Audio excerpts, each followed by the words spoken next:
আপনার বাইকে আপনি কখন ফুল সিনথেটিক ইঞ্জিন অয়েল ব্যবহার করবেন? একটা বাইকে কখন ফুল সিনথেটিক ইঞ্জিন অয়েল ব্যবহার করা যায়? অনেকেই আমার কাছে একটা জিনিস প্রশ্ন করে, বা অনেকে নতুন বাইক কেনার পরে আমাকে প্রশ্ন করে, ভাই আমি আমার বাইকে কখন ফুল সিনথেটিক ইঞ্জিন অয়েল ব্যবহার করতে পারবো, বা ফুল সিনথেটিক ব্যবহার করার নিয়ম কানুন আমাকে একটু বুঝিয়ে বলুন। তো বিষয় হচ্ছে, আমি আমার ধারণা মতে আমি আমার ইউজার এক্সপিরিয়েন্স থেকে সব কিছু বলতেছি। এখন আপনারা এর সাথে কতটুকু সহমত হবেন না হবেন কমেন্টে জানাবেন। আর যদি আমার কথাবার্তা বা আমার চিন্তাভাবনা যদি আপনাদের সাথে মিলে, তাহলে অবশ্যই এটা কমেন্টে জানাবেন। আর যদি আপনাদের চিন্তাভাবনা অন্য কিছু হয়, তাহলেও আপনারা কমেন্টে জানাতে পারেন। তো বিষয় হচ্ছে, ফুল সিনথেটিক ইঞ্জিন অয়েল এইটা হচ্ছে আপনার ল্যাবে তৈরি হওয়া একটা ইঞ্জিন অয়েল। আর এই ইঞ্জিন অয়েলটা হচ্ছে বাইকের জন্য সবথেকে বেস্ট ইঞ্জিন অয়েল। কারণ কি, আপনার যেটা মিনারেল ইঞ্জিন অয়েল আছে, এইটা হচ্ছে একটা ক্রুড অয়েল থেকে উৎপাদন করে, বা ক্রুড অয়েল থেকে পরিশোধন করে তৈরি করা হয়। এটা হচ্ছে মিনারেল ইঞ্জিন অয়েল। আর সেমি সিনথেটিক যেটা আছে, এইটা করে হচ্ছে আপনার এই মিনারেল ইঞ্জিন অয়েল আর হচ্ছে ফুল সিনথেটিক ইঞ্জিন অয়েল, এই দুইটার মিশ্রণে। আর ফুল সিনথেটিক ইঞ্জিন অয়েল এটা সম্পূর্ণভাবে ল্যাবে তৈরি হয়, যার কারণে এর ভিতরে যে অণু থাকে, অণু বলতে পারেন বা গোল গোল কিছু একটা বিষয় আছে যেটা আমরা সাধারণত চোখে দেখতে পারি না, জাস্ট ল্যাবে গেলে এটা দেখতে পারবেন। এইটার বিষয় হচ্ছে, আপনার যেটা মিনারেল ইঞ্জিন অয়েল আছে, এইটায় থাকে অসমতল, মানে কোনোটা ছোট থাকে কোনোটা বড় থাকে।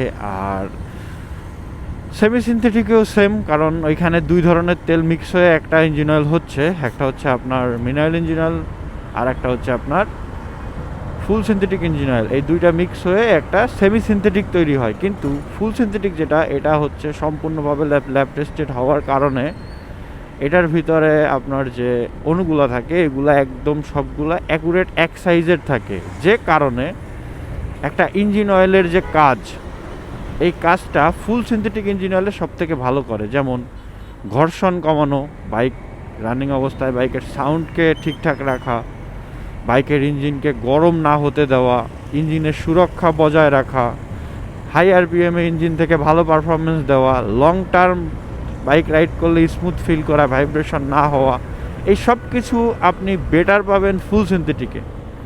যে কারণেই অনেকেরই এই ফুল সিনথেটিক কবে ইউজ করবে এইটার উপর একটা টান থাকে, যে ভাই আমি কবে থেকে ফুল সিনথেটিক ইউজ করতে পারবো। মিনারেল ইঞ্জিন অয়েলটা এটা ল্যাবে তৈরি হয় না, এটা ক্রুড অয়েল পরিশোধন করে তৈরি করা হয়, যে কারণবশত এইটা থেকে পারফরমেন্স সমতল না, অসমতল পারফরমেন্স, এই ভালো এই খারাপ। মনে করেন আপনি আপনার বাইক চালাচ্ছেন, নর্মালি রাইড করেন, সিটি রাইড করেন, কোনো সমস্যা নেই। কিন্তু যখন লং রাইড করবেন বা একটা অনেকক্ষণ রাইড করবেন, তখন ইঞ্জিন অনেক বেশি গরম হয়ে যায়, ইঞ্জিন থেকে অনেক বেশি নয়েজ আসে, ইঞ্জিন ঘর্ষণ বেড়ে গিয়ে ইঞ্জিন গরম হয়ে ঘর্ষণ বেড়ে গিয়ে যখন গরম হয়ে যায়, তখন কিন্তু সাউন্ড চেঞ্জ হয়ে যায়। তারপরে আপনার অনেক অনেক কারণ আছে। তো যে কারণে মানুষ মিনারেল থেকে ফুল সিনথেটিক কবে ইউজ করবে সেটার দিকে যায়। এখানে আমি সেমি সিনথেটিক নিয়ে কথা কেন বলতেছি না, আমি মনে করি না সেমি সিনথেটিক ইউজ করার দরকার আছে আপনার বাইকে। আমি আমার বাইকে এখন পর্যন্ত কখনো সেমি সিনথেটিক ইউজ করি নাই। আমি মিনারেল দিয়ে ব্রেক ইন পিরিয়ড শেষ করছি, আর ব্রেক ইন পিরিয়ড শেষ করার পরে একটা মিনারেল ইউজ করছি, ওইটা দিয়ে পুরো 1000 কিলোমিটার রাইড করছি। তারপরে গিয়ে আমি ফুল সিনথেটিকে শিফট হয়ে গেছি। তো পুরো প্রসেসটা আমি আপনাদেরকে বলতেছি। প্রথমত, আপনি বাইক কেনার ফার্স্ট ইঞ্জিন অয়েলটা ড্রেন করবেন বাইক কেনার পরে। এরপরেও আমি যতটুকু জানি বা আমি যতটুকু বুঝি, আপনি ফার্স্ট ইঞ্জিন অয়েল ড্রেন করার পরে, যেটা শোরুম থেকে আপনার বাইকে অলরেডি ইনস্টল করা থাকে, ওইটা যখন ড্রেন করবেন, এরপরে আপনি ফুল সিনথেটিক ইউজ করতে পারেন। ফুল সিনথেটিক ইউজ করতে পারবেন না 2000-এর আগে, 3000-এর আগে, এরকম কোনো নিয়ম নাই। কিন্তু বিষয়টা আসে খরচের। একটা ফুল সিনথেটিক ইঞ্জিন অয়েল আর দুইটা মিনারেল ইঞ্জিন অয়েলের দাম সমান। তো একটা ফুল সিনথেটিক ইঞ্জিন অয়েলে আপনি ব্রেক ইন পিরিয়ডের ভিতরে সর্বোচ্চ 300 থেকে 400 কিলোমিটার, 500 কিলোমিটারই চালাইলেন। কারণ একটা বাইক ব্রেক ইন পিরিয়ডে থাকলে আপনার অ্যাটলিস্ট 3 থেকে 4টা ইঞ্জিন অয়েল চেঞ্জ করতে হবে এর ভিতরে। কারণ একটা নতুন ইঞ্জিনের ভিতরে যত রকম যা থাকে না থাকে, সব কিছু ইঞ্জিন অয়েলের সাথে আস্তে আস্তে বের হয়। আর ইঞ্জিনটাকে স্মুথ করতেও ওই ইঞ্জিন অয়েলটা সাহায্য করে, যে কারণে এটা বারবার ড্রেন করতে হয়। তো একটা ফুল সিনথেটিক ইঞ্জিন অয়েল 1450-1500 টাকা দিয়ে আপনি কি 4টা 5টা ইঞ্জিন অয়েল চেঞ্জ করতে পারবেন ব্রেক ইন পিরিয়ডের ভিতরে?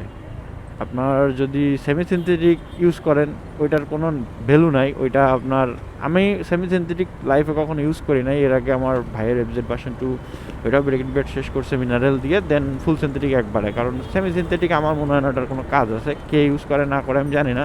তবে আমার মতে, আমি আমার মতো করে বলতেছি, আমি কোনো একদম মনে করেন যে এই বিষয়ে যে স্পেশালিস্ট এমন কিছু না, বাট আমি আমার ওপিনিয়ন শেয়ার করতেছি। তো বিষয় হচ্ছে ফুল সিনথেটিক ইঞ্জিন অয়েল আপনি চাইলে ব্রেক ইন পিরিয়ডের ভিতরেও ইউজ করতে পারবেন, এটা কোনো বিষয় না। বিষয় হচ্ছে জাস্ট খরচ। এখন আপনি যদি খরচ দিয়ে পোষাইতে পারেন যে ব্রেক ইন পিরিয়ডেও আপনি ফুল সিনথেটিক ইউজ করবেন, 5টা ইঞ্জিন অয়েল 1450 টাকা বা 1500 টাকা করে খরচ করতে গেলে আপনার ধরেন 4টার দাম আসে হচ্ছে 6000, 5টার দাম আসে 7500 টাকার ইঞ্জিন অয়েলই লাগবে জাস্ট ব্রেক ইন পিরিয়ডে। এটা কিন্তু অনেক টাকা ভাই, অনেক। যেখানে আপনি 5টা ইঞ্জিন অয়েল যদি ইউজ করেন ব্রেক ইন পিরিয়ডের ভিতরে, তাহলে আপনার 53500 টাকায় কমপ্লিট হয়ে যাচ্ছে যদি আপনি মিনারেল ইউজ করেন। আর মিনারেল ইঞ্জিন অয়েল জাস্ট ইউজই হয় এই কারণে যে ব্রেক ইন পিরিয়ডে খুব ভালো একটা সার্ভিস পাওয়া যায়, অল্প দামে একটা ভালো সার্ভিস, এবং কিছুদিন পর পর চেঞ্জ করা যায়। এটার আপনার একটা মিনারেল ইঞ্জিন অয়েল সর্বোচ্চ চালানো যায় ধরেন 1000 কিলোমিটার, আর ব্রেক ইন পিরিয়ডের ভিতরে আপনার সর্বোচ্চ ধরেন আপনি একটা ইঞ্জিন অয়েল দিয়ে 600, 700, 800 পর্যন্তই লাস্টের দিকে ইউজ করতে পারবেন। যে কারণবশত এই mineral engine oil brake in পিরিয়ডে বেস্ট। তবে আপনার যদি সাধ্য থাকে, আপনি যদি প্রথম দিন থেকেই চান যে আপনার বাইকে ফুল সিনথেটিক ইউজ করবেন, আপনি করতে পারেন। এখানে কোনো বাধা নাই যে আপনি এতদিন পরে করতে হবে, এতদিন পরে না করলে সমস্যা হবে। আরও ওইটাই ভালো হবে আপনি যদি ফুল সিনথেটিক ইঞ্জিন অয়েল দিয়ে ব্রেক ইন পিরিয়ড শেষ করতে পারেন। আমি মনে করি ওইটা আরও আপনার বাইকের জন্য ভালো, ঠিক আছে? কারণ এইখানে ফুল সিনথেটিক দিয়ে যখন আপনি আপনার বাইক রান করবেন, তখন কিন্তু আপনার বাইক নতুন অবস্থায় যে গরম হওয়ার যে একটা আশঙ্কা থাকে, ইঞ্জিন গরম হয়, ইঞ্জিনের সাউন্ড একটু প্রবলেম হয়ে যায়, ইঞ্জিন অয়েল বা আপনার মিনারেল ইঞ্জিন অয়েলের থেকে অনেক গুণ ভালো পারফরমেন্স করে হচ্ছে ফুল সিনথেটিক। তো মিনারেল ইঞ্জিন অয়েল যখন দিবেন সেটার পারফরমেন্স তো এরকমই হবে নতুন ইঞ্জিন অয়েলে। ওইখানে যদি আপনি ফুল সিনথেটিক দিয়ে চালান, সেক্ষেত্রে আপনার পারফরমেন্স আরও ভালো পাবেন, আপনার বাইকের জন্য বিষয়টা আরও ভালো হবে। তো আমি কি করছিলাম এবার আমি বলি। আমি আমার বাইকে 2100 কিলোমিটারের মধ্যে, 2100 কিলোমিটার বা 2000 সামথিং কিলোমিটার চালাই, ব্রেক ইন পিরিয়ড শেষ করি। তারপরে আমি একটা আবার মিনারেল ঢুকাই এবং ওইটা দিয়ে একদম পুরোপুরি 1000 কিলোমিটার চালাই। চালানোর পরে ওইটা ড্রেন করি, ওইটা ড্রেন করার পরে আমি আমার বাইকটাকে ফুল সিনথেটিক দিই। এখন এইভাবে আমি কেন করছি, কারণ আমার পক্ষে ভাই 5টা ইঞ্জিন অয়েল 1500 টাকা দিয়ে চেঞ্জ করা ব্রেক ইন পিরিয়ডের ভিতরে সম্ভব না। তারপরে ফিল্টারের খরচ আছে, এই খরচ সেই খরচ, যে কারণবশত আমি, আর এইটাই হচ্ছে সেফ প্রসেস, সবাই এইটাই করে। হাতে গোনা কিছু লোক আছে ফুল সিনথেটিক দিয়ে ব্রেক ইন পিরিয়ড শেষ করে, আমার দেখা খুব কম মানুষই আছে এরকম। তো আমার মতে আমি আপনাদেরকে এই ভিডিওতেই ক্লিয়ার করে দেই, আসলে ফুল সিনথেটিক আপনি আপনার বাইকের ব্রেক ইন পিরিয়ড শেষ করার কিছুদিন পরেই বা ব্রেক ইন পিরিয়ড শেষ করার পরই আপনি ইউজ করতে পারবেন, এতে কোনো সমস্যা নেই। আর সবথেকে বড় কথা সেটা হচ্ছে ইঞ্জিন অয়েল আপনি যখন যেটা ইউজ করেন অবশ্যই চেষ্টা করবেন অরিজিনাল ইঞ্জিন অয়েল ইউজ করার, কারণ একটা কপি ইঞ্জিন অয়েল কখনোই আপনার ইঞ্জিনের জন্য ভালো হবে না। আর আমি যেভাবে আমার বাইক ইঞ্জিন অয়েল দিছিলাম সেটা হচ্ছে, আমি আমার বাইকে ব্যাক টু ব্যাক প্রথমত ব্রেক ইন পিরিয়ডের ভিতরে সবগুলো আমার সার্ভিস সেন্টার থেকে ইসি স্টার্ট দিছিল।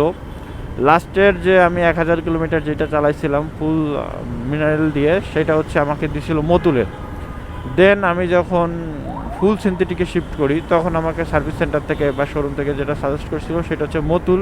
আমি ব্যাক টু ব্যাক 2টা মতুল ফুল সিনথেটিক ইউজ করি এবং মতুল থেকে মোটামুটি ভালোই পারফরমেন্স পাচ্ছিলাম, একেবারে যে খারাপ পাচ্ছিলাম তা না, ভালোই পারফরমেন্স ওয়াইজ বেস্ট ছিল। কিন্তু মতুল এরপরে সুজুকির সাথে পার্টনারশিপ শেষ হয়ে যায় বা এরকম কিছু হয়েছে যে কারণবশত মতুল আর সার্ভিস সেন্টারে দিত না, তাই আমি বাধ্য হয়ে এরপরে লিকোমলিতে শিফট হই। আর লিকোমলিতে মোটামুটি আমি স্যাটিসফাইড। তো এই হচ্ছে আমার বিষয়।